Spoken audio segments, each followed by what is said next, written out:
Hello mga ante, luto na naman tayo ng kimchi fried rice.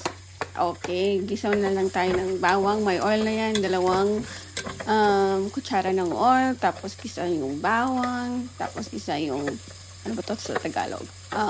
Onion.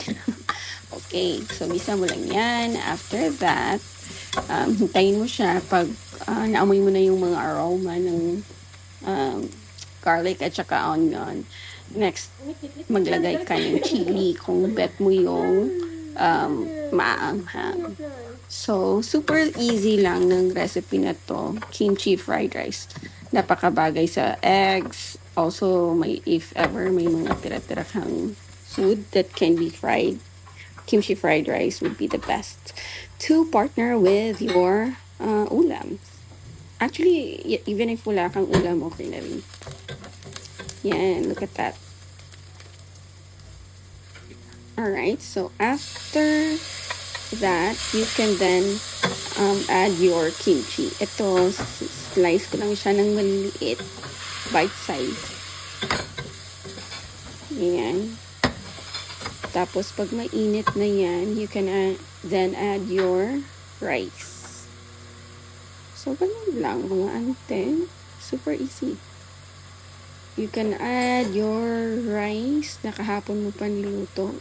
Itong sa amin, kahapon ko pa niluto. So, masarap talaga siyang panggisa with the kimchi fried rice. Tapos niyan, if bet mo, maglagay ka lang ng asin.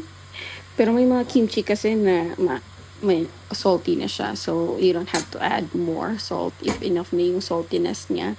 At saka, hindi lahat ng kimchi maanghang ha. So, that's why I've added chilies there para mas maanghang siya. Tapos, nilagyan ko din to ng flavoring. Dito sa Pinas, meron tayong magic sarap, mga bitsin. Sa Korea din, meron silang flavoring. May beef. Ay, oo nga pala, may mga North tubes din tayo dito.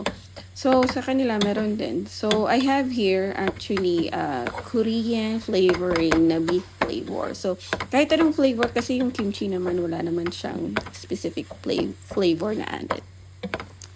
So, yan, ganyan lang ka-super easy. Let me know if you have any other suggestions. Thanks, Antes.